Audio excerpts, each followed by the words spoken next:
Brothers లో ఆషాఢం KG sale మళ్ళీ మొదలైంది. మరెన్నో క్రేజీ ఆఫర్స్ ఖైదీ చేయండి ఆర్ఎస్ బ్రదర్స్. ఇప్పటివరకు మీరు ఎన్ని సినిమాలు చేసినా ఈగ అనేది చాలా ఛాలెంజింగ్ మూవీ సార్. ఈగ సినిమా అనేది. సో ఆ సినిమాకి మీరు ఫేస్ చేసిన డిఫికల్టీస్ ఎలా ఉన్నాయి? అంటే ఆ సినిమా వర్క్కి డెఫినెట్గా నేను ఆస్కార్ వరకు కూడా తీసుకెళ్ళి ఉంటే వచ్చేదేమో అనిపించింది నాకు. ఆ సినిమాకు నేషనల్ అవార్డు కూడా రావాలి. సో ఆ సినిమాకు మీరు ఫేస్ చేసిన ఛాలెంజెస్ ఏమిటి? దానికి వచ్చిన అప్రిషియేషన్స్ మీరు సాటిస్ఫై ఉన్నారు? అంటే బిగ్గెస్ట్ ఛాలెంజ్ దాంట్లో ఏంటంటే లైక్ ఫస్ట్ ఆఫ్ ఆల్ మా హీరో లొకేషన్లో ఉండడు. అవును. సో తర్వాత ఎప్పుడు గ్రాఫిక్స్లో కూడా పెట్టాలి. సో లేని మనిషిని లైక్ మనిషి కాదండి, లేని ఈగ. యాక్చువల్లీ మనిషి అంటే ఇంత పెద్ద ఉంటాడు అని తెలుస్తుంది. ఇప్పుడు ఈగ అన్నది like it is a small thing. అది ఎక్కడుందో కూడా ఎత్తుక్కొని చూడాలి యాక్చువల్లీ. సో అది షూట్ చేసేటప్పుడు యాక్టర్తో కోఆర్డినేషన్ కానీ that was the biggest challenge. అంటే ఇప్పుడు మనకి ఇక్కడ ఈగా ఉంది అంటే లైక్ యాక్టర్ అక్కడ చూస్తున్నాడు. సో లైక్ మనం ఇప్పుడు కెమెరా పెట్టినప్పుడు యాక్టర్ ఇక్కడ చూస్తే నెక్స్ట్ ఈగా మూమెంట్ ఏంటి. సో అక్కడ సో ఇట్ వాజ్ లైక్ ఒక డాన్స్ కొరియోగ్రఫీ లాగా లైక్ యాక్టర్స్తో coordination was biggest challenge for me. And next was అంటే మనుషులు ఈగ పాయింట్ ఆఫ్ వ్యూ ఎలా కనిపిస్తారు. సో వాళ్ళు అంటే ఇప్పుడు ఈగ అనేది like it's a very small thing. So మనిషి అది ఈగ ఒకటి, దాంట్లో ఈగ బర్త్ సీక్వెన్స్ అని ఒకటి ఉంటుంది. That was the biggest challenge for me. So అది పుట్టినప్పుడు అది మనిషిని చూస్తే ఎలా అనిపిస్తుంది, సో అది ఆన్ స్క్రీన్ ఎలా చూపించాలి. సో మనకు రెఫరెన్సెస్ కూడా లేవండి. So like so the closest reference we had were కొన్ని హాలీవుడ్ సినిమాలో యానిమేషన్ ఫిల్మ్స్ కొన్ని ఉన్నాయండి. అంటే లైక్ బగ్స్ లైఫ్ అని అలాంటి కొన్ని సినిమా ఉన్నాయి. సో అది కొద్దిగా రెఫరెన్స్ లాగా ఉందండి. But that is also so అంటే nothing close to what we have done.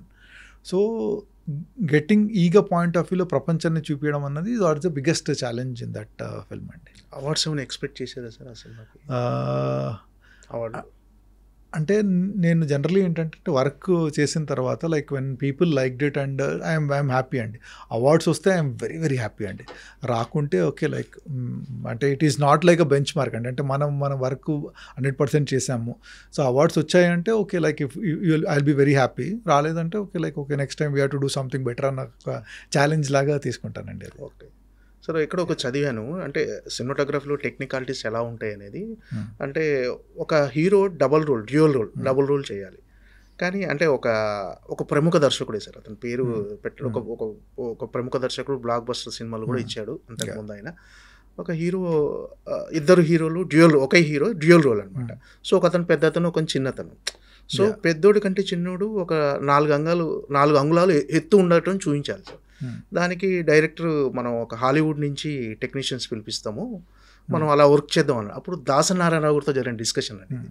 అంటే ఎక్కడో చదివాను, దాసనారాయణ ఎందుకు అలా పెద్దతని కంటే చిన్నతనికి ఒక 4 అంగుళాలు షూ పెంచేసి వేస్తే సరిపోతుంది కదా అని. సో మామూలుగా ఇది టెక్నికల్గా ఏంటంటే టెక్నికల్గా ఆలోచిస్తే మామూలుగా చిన్నగా ఉన్న వాళ్ళని పెద్దగా చూపించడం, పెద్దగా ఉన్న ఇలాంటిది ఏమైనా సినిమాటోగ్రఫీలో మ్యాజిక్లు ఉంటాయి సార్ ఇలాంటివి? డెఫినెట్లీ అంటే లైక్ ఈ పర్స్పెక్టివ్స్ మీద డిఫరెన్స్ ఉంటుందండి. సో అది అంటే అదే అండి లైక్ మీ పర్పస్ అది అలాంటి చూపించాలనుకుంటే లైక్ మనం definitely like we have to work and ఇలాంటి చిన్న టెక్నిక్లు మీరు చెప్పినట్టు షూ హైట్ చేయడము, లేకుంటే లైక్ సో లావు చూపించాలంటే మేబీ లైక్ కాస్ట్యూమ్స్లో వర్క్ చేయడము. సో సో మెనీ ఫ్యాక్టర్స్ అండి, హెయిర్ స్టైల్ వర్క్ చేయడము. సో సో మెనీ ఫ్యాక్టర్స్ అదే. సో అలాంటివన్నీ యూజ్ చేసి వీ కెన్ అచీవ్ ఇట్ అండి. కానీ ఏంటంటే లైక్ ఫస్ట్ ఆఫ్ ఆల్ అది మనం షూటింగ్ లొకేషన్లో కాకుండా షూటింగ్కి వెళ్ళే ముందు we have to break it down అండి. అంటే we have to sort the things out.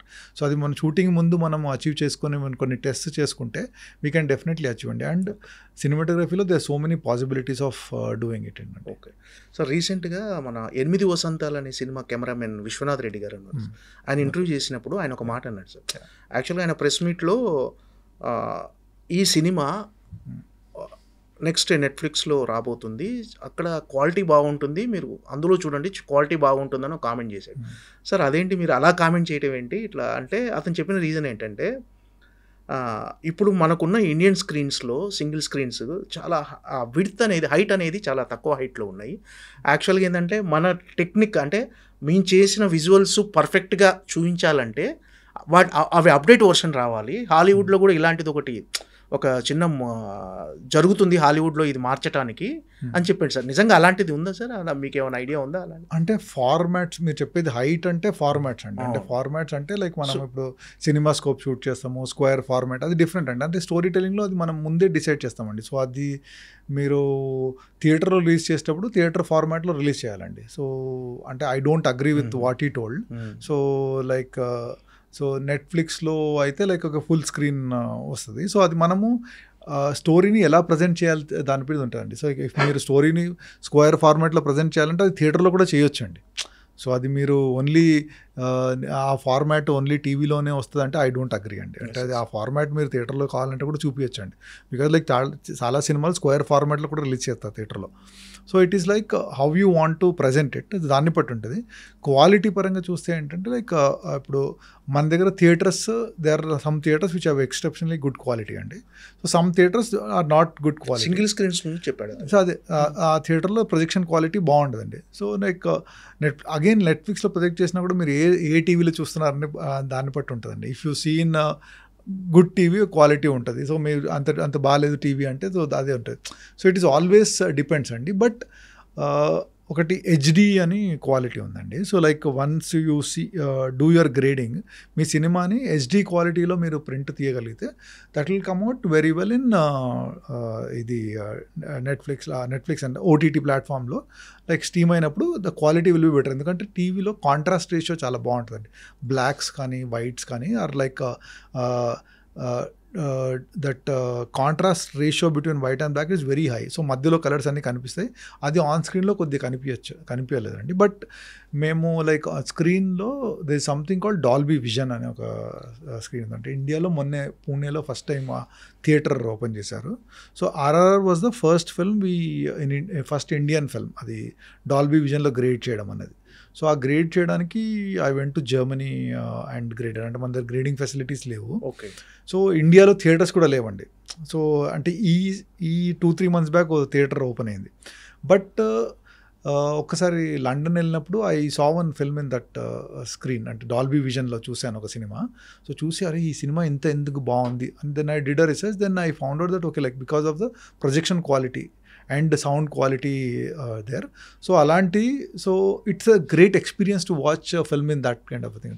So అప్పుడు ఆర్ఆర్ లాంటి సినిమా అలాంటి ఎక్స్పీరియన్స్ ఇవ్వాలి అని ఐ రియలీ వర్క్డ్ అండ్ చెప్పిన తర్వాత then producer agreed and all.